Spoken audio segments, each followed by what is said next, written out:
What I've tried to do with this presentation is bring into conversation the ethnographic work that I did for my doctorate with the question of have we become too ethical? Because I did take it as a provocation, but I also tried to take it seriously and think about what an answer would look like from the material that I have. And it's really nice that I'm following Priscilla, actually, because I think there's a lot of intersections between what she was saying and the idea that we are looking at ecologies and economies of review and review processes that are setting up elsewhere. And I'm actually going to read most of my talk to you, so I'll try and keep it active and awake, because I know that this is the deathly session straight after lunch. Okay. So separated by almost 40 years, two American commentators, and I think it matters that they're American commentators, the law school medical ethicist Joseph Katz and the sociologist Laura Stark, have both noted how that through their review, ethics committees may come to delineate what questions may be asked and what knowledge may be pursued. And that's one of my starting points today. And the other one is that it's actually very difficult to find positions from which to critically examine or perhaps refuse the breadth of what doing ethics increasingly comes to encompass. My contention, in line, I think, with Bob and Margaret, is that it's crucial, given what is at stake, that we engage in conversations like those we're having today to chart varying answers to the difficult question of have we become too ethical. And it's precisely because this is a difficult question. I'm missing a slide. But it's because it's difficult that I've done what many of us might do, and we've broken it up into pieces. So from my material, I could actually argue both for a yes answer and a no answer. But that's why I wanted to break it up. So the first part is have we become? Having become. This temporal dimension points to change over time. And certainly changes are afoot in how research ethics is integrated into making good science. Then, of course, we've got the we. To whom does the we refer? And most importantly, where? When research collaborations are increasingly international, and when interregional work is commonplace, and when new models of clinical research are being developed, to solve efficiency issues, largely, one and done problems where sites set up and then disappear again. How is a we to be identified? Finally, too ethical. Out of this emerges a sense of scale or a spectrum on which our position can be found. And looking back on the doctoral work, which I began actually in 2009, I realised that sense of too ethical or ethical enough was also a question I had at the beginning of the field. So I'm going to introduce something that happened at the beginning of my fieldwork. To give you a sense of how that question emerged. And then I'm going to take you through the idea of moral force as it emerged in my fieldwork, because there was a sense that maybe this was, in the absence of legislative frameworks or common regulatory frameworks, the only way in which you were going to convince people that ethics mattered and it was a good idea. And then I'm going to look at an idea that is more widespread now than it was then, which is this research integrity concept. So when I got to Sri Lanka, which was my starting point for the research in 2009, we held a regional collaborative workshop, and that was held by our team in collaboration with people we were working with at the University of Colombo. And writing about it afterwards, we called it a parasite after George Marcus's term, and his formal definition is pretty unwieldy. He says that it's a participatory space where multiple divergent actors and agencies discursively interact across geographic, temporal and disciplinary boundaries. And all we really meant was we had funds to hold an event, and we hoped it would be of interest both to us and the people we were working with. So the question we were asking that day was, why should we be concerned about the ethics of international collaboration? And of course, that was also intended probably as a bit of a provocation. And we discussed the complexity of the judgments that ethics committees were trying and struggling with. And I'm going to tell you about one of the presentations, which came from a researcher from India. And she was asking how abstract principles formulated outside of India could be made sense of in this very different setting. And she was interested that day in the large number of studies being proposed for and carried out on India's diverse population, suddenly seen as its resource, as a result of international collaboration. So she started with this piece of proposed genetic research that had come across the table in her ethics committee, and she went through what she felt an ethics committee should consider. So we moved from the consideration of the ethics of presenting a Hindi speaker with a 30-page informed consent form in English to the management of a situation where current technologies make possible research that was not imagined at the time of data being collected. And then the list of things that this committee should consider went on, and it went all the way to publication. And she said, our major concern with this proposed research is that the information generated might produce ethnic disharmony without realising it. And if some of this information is published, then it may cause havoc to the community. So the results will have to be well examined before they are published. So in that sentence, we left behind a patient in a clinic with a 30-page consent form and displaced them with how many samples were really required, whether there was a material transfer agreement in place, and then what the proposed research would do for India. And we moved from empathy with a potential participant, from immediate physical harm to bodies, to judgment of the measure of harm to a whole country. And now, at the distance of several years, we might today think, well, these have quite different orders of knowledge, really. But at the time and on the day, we barely noticed the transitions. And she told us, thinking of ethics requires thinking of many things. And at the time when we were writing up this workshop, we noted that there seemed to be a sense of perpetual insufficiency, an ever-widening remit, not enough committees, not enough scrutiny, not enough trained people, and not enough public participation. And so I'm talking about this presentation she made today because it makes sense of how the question, what is ethical enough, came to also be a question in the research I went on to do.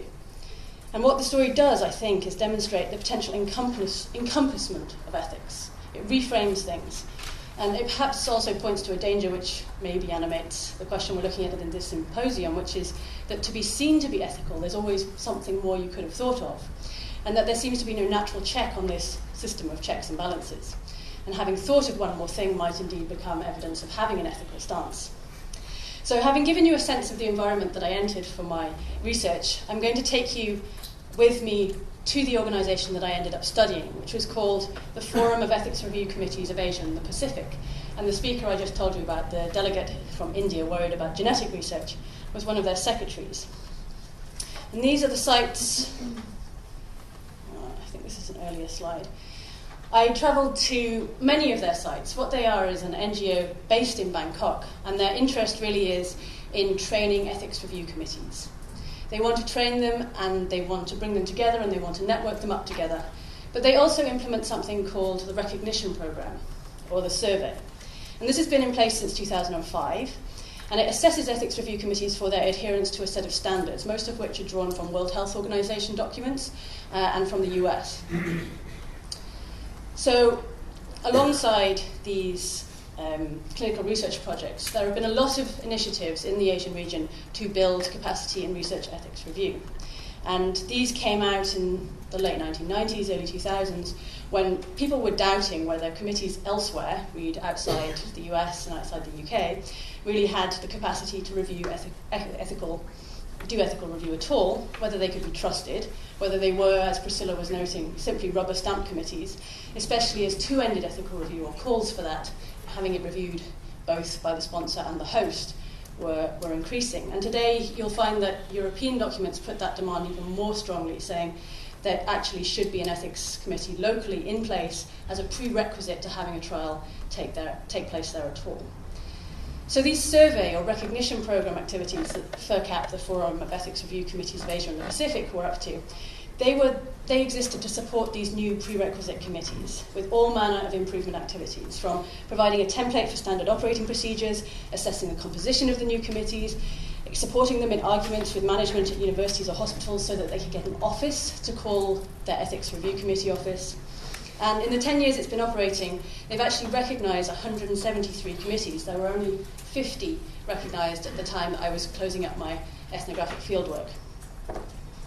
And unfortunately, I have not put the more recent slides on, but I was going to show you a photo of the trophy and certificate that they get at the annual conference. They get a lovely glass engraved trophy that they can put in their committee office. And if you search for this, you'll often find circulars from the universities or the hospitals saying, look, our committee's been recognised, and they'll be standing there shaking the hand of the dean or holding the trophy and saying, we're recognised. So there's been quite a snowballing growth in this recognition programme, and it's largely been attributed to the enthusiasm and dedication of committee members. And this is sometimes quite to the puzzlement of American or European commentators who wonder how such a recognition programme could come into existence in a region with its huge variety of laws, economic background, standards of development, cultural differences, and, importantly, an absence of coordinated regulation.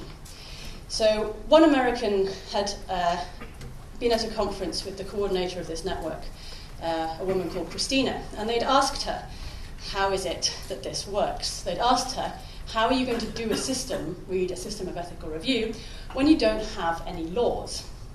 And she had said, or Christina had said, have you never heard of moral force? If a group of people believe something strongly enough, you don't need laws. I think that's what we're doing. You need to be strategic. And she carried on explaining that it wasn't policy agitators she was working with, and it wasn't patient groups. Who she was addressing was the doctors, academics, and regulators and ethics committees themselves. And this idea, or this quote, became quite foundational to the analysis that I went on to do. And I put it up there today because I think it points to the we of have we become too ethical that this organisation was working with. For them, we is a group of people who want themselves or their institutions to engage in research, but they worry about all sorts of things. They worry about how to attract prestigious research to their hospital or even to their country. They worry about getting approval so their own research can still be published in journals that are international or going to get good points. They worry about whether they themselves have the skill to detect and deflect research that's not scientifically sound, because these rarely have the resources to go through a scientific review and an ethical review. They worry about what they've learned to see when they look at proposals and how they go about debating questions of ethics when they still need to maintain social relationships in the institutions where they work. And she went on to talk about duty and professionalism, saying we're trying to create a duty-based ethics. If you don't do your duty, then you're not a good professional. And that's something I'm going to come back to in the second part of the talk. These were the people that she was trying to address and work with through the NGO. So being too ethical isn't really much of a concern here. We have training sessions, capacity building, improvement. They are the overwhelming focus. And so when I was a participant observer at these trainings on standard operating procedures and conflicts of interest and good clinical practice, I myself learned how to evaluate an ethics review committee.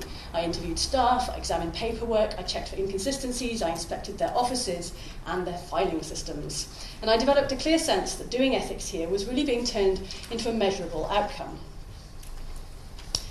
So there were quality assurance logics that permeated the recognition programme. We had standards and measures that were far more central than the impossible debates, and that's their sense, impossible debates about Asian bioethics. How ethical principles were to be implemented during ethics committee sessions was completely up to the committees themselves. What this organisation was trying to do was something different, and in the words of their coordinator, I quote, "Our approach has made it possible to operationalise the basic ethics principles of autonomy, beneficence and justice in the review of health research and translate them into tools, such as checklists, assessment forms to assist the ethics committee in reviewing protocols, consent forms and related documents." So that was their statement of what it was that they'd done. They'd operationalised basic principles and they'd turned them into checklists. So perhaps not unexpectedly, alongside this quality assurance framework, we also had a huge amount of quality improvement language. And this articulated beautifully with the expansionist bent of ethical review. Within the mutually supportive network, committees freely admitted to mostly good-hearted competition with each other. We got recognition before you, or your country's got so many recognised, but our country's got more. They exchanged resources and they frequently shared and sometimes adopted each other's standard operating procedures. As one trainer told me, she hoped committee members would read the standard operating procedures of another committee and think, wow, that could help my committee, we don't have that one. Or maybe that's a good one, we'd never thought of that. Now, sometimes they run into difficulty with this because they network widely and sometimes have friends in American IRBs. And I remember observing one of the recognition surveys when a committee was loudly told off. And they were told off because they had relied on HIPAA, because that was something they borrowed from an American IRB. And they were told, no, you don't have HIPAA. HIPAA won't protect you. And I won't tell you which country they were in, but they weren't in America. So there was one secretary who was so enthusiastic about her training, she showed me her standard operating procedures, and she said, every time I edit it, it gets thicker. And, it had gone from this when she'd begun, and it was now like this. And she said, well, it's very thick now, but we will do as our standard operating procedures tell us to do, because it will give us more character, and we will be more reasonable as an ethics committee. And this really wasn't very unusual. Adjusting standard operating procedures was expected because committees were trained that they should write what they do and then do what they write. And therefore, and I quote, SOPs, standard operating procedures, should always be an ongoing work, not a fixed document. Now, I'm citing this treatment of standard operating procedures as ongoing work because I think it points to a much larger issue. And we're moving here from the analysis of expansion to questions of sufficiency. In amidst the collaborative models of the way the forum worked, there was a strong sense underlying it of belonging to a much larger political economy of improvement. Amongst the ambitious committee members, between nation-states rivaling for more recognised committees, a sense of forward momentum led to committees declaring in PowerPoint slides their wholehearted commitment to continuing improvement. And committee members during surveys declared very seriously that there was no such thing as a perfect ethics committee.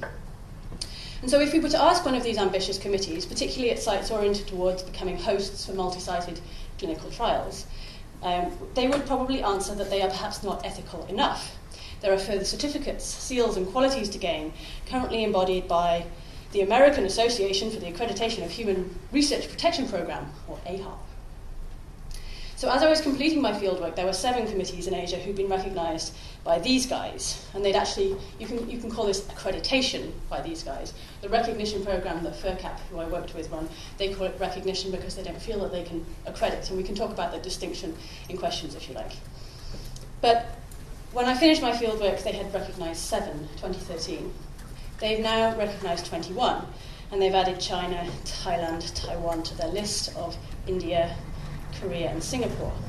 And while 21 is still a small fraction of the 173 that FERCAP has done, going for AHRP accreditation takes much longer, is very expensive for some committees, and requires the translation of the Ethics Committee's archive into English. It's also regarded as highly prestigious. In interviews with Taiwanese IRB members, and there's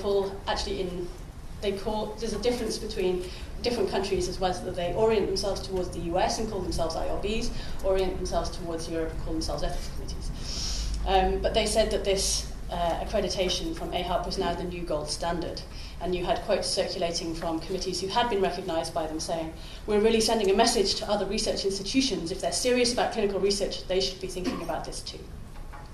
So I've described a range of the expansionist tendencies visible in ethics committee work, and I think these can be brought into conversation with being too ethical because they shed light on what organisational, quality-oriented and accreditation-based view of ethical improvement really looks like.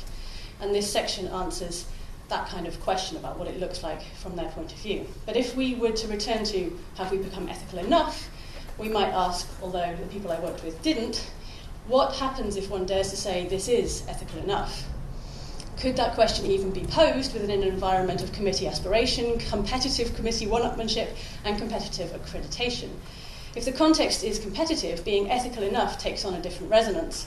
And of course, many years of policy studies and analyses of bureaucracy have shown that once something like that is set in motion, it's very difficult to then pull back. So let's move on to research integrity. If the recognition program that I've talked about has gone from strength to strength, the way it is implemented carries a hint of operationalisation, yes, but also a hint that that's not all that's at work. And if I've spoken about moral force, let us turn to this idea of research integrity and begin with some of the work from Dyer and Dermot, who've looked at research ethics committees in Singapore. And they remind us that ethical review really is part of a wide sea change in the governance of professional conduct, and remind us that research ethics were previously treated as matters of personal and professional integrity, which has already been referenced today. So ideas of professionalism are actually presently enjoying something of a renaissance.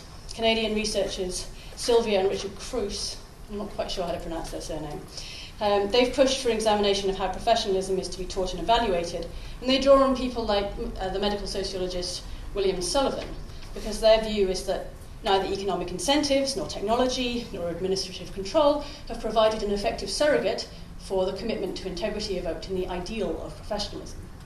So I say renaissance in professionalism because there was a time when being a professional or being professional was not enough, and here we address the part of have we become too ethical that deals with the passage of time and the skills required to see ourselves, and that would be us in this room really, at this specific juncture within genealogies of ethics as governance.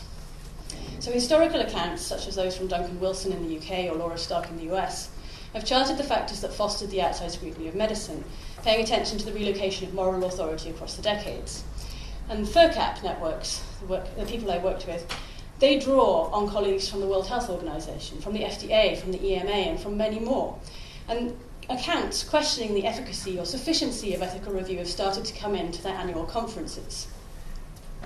So one particular account came from the former head of American's Office for Human Research Protections, Greg Koski. So just as the logic which encodes ethical review as a set of processes which could be measured and complied with arrived in the hospitals and universities I was working in with very eager ethics committee members, they're also hearing the message that perhaps ethical review is not enough. In 2011, Greg Koski argued that there was little direct measurable evidence that the heightened version of review increases the effectiveness of protecting human subjects. And so we have here Adam's question about whether it works. And they're also reading, or starting to read, industry circulars that call for empirical evidence regarding the quality of review, or citing studies that found reviewers on committees relied heavily on the integrity of researchers themselves. And you also have people calling for an evidence-based ethics as a way of reining in ethical review, shifting the emphasis from acquiring data on the efficacy of review to demanding data to support the decisions made during ethical review. So Koski, rather than turning to demands for more data to make his points, argued that the absence of evidence for the effectiveness of ethical review actually brought something else to the fore. And he said, we simply have to say, all right, if we're talking about integrity, if integrity is what we're falling back on in hope that that is what is actually going to protect human subjects, then it is the well-trained, well-intentioned investigator that provides protection for human subjects, not a committee, not regulations. And saying this, he called for a shift from a culture of compliance to a culture of conscience, arguing for a professional system under which you would lose your privileges to research if you were bad. So I can now return to this idea of a duty-based ethics that I introduced in a quote from the coordinator of the network earlier. She said, they were trying to create a duty-based ethics. If you don't do your duty, you're not a good professional. And this sense of inspiring other people, getting people to meet their responsibilities, or even just get the point of ethics, was part of the challenge that this network I worked with integrated into their trainings. I had an exchange with one of the key coordinators and training designers, which shows this desire. And she asked me, I said, what are you doing when you're training? And she said, do you ride a bicycle? And I said, well, yes, I ride a bicycle. She said, you can ride a bicycle now, but before you could, why was that so hard? Do you remember that first time, that moment, first time you rode a bike? You remember it? And she said she tried to find examples of what it meant when you can't do it, and then suddenly you can do it. So there was this moment in which the significance of ethics would be personally understood through these trainings with people who sat on ethics committees or were to do research. And it probably doesn't have quite the thrill of riding a bicycle for the first time. But some trainings were thought to have this effect on participants much more than others. So at the beginning of a lot of workshops, they wouldn't care, and then they would start to listen. And one particular workshop was seen as the most transformative.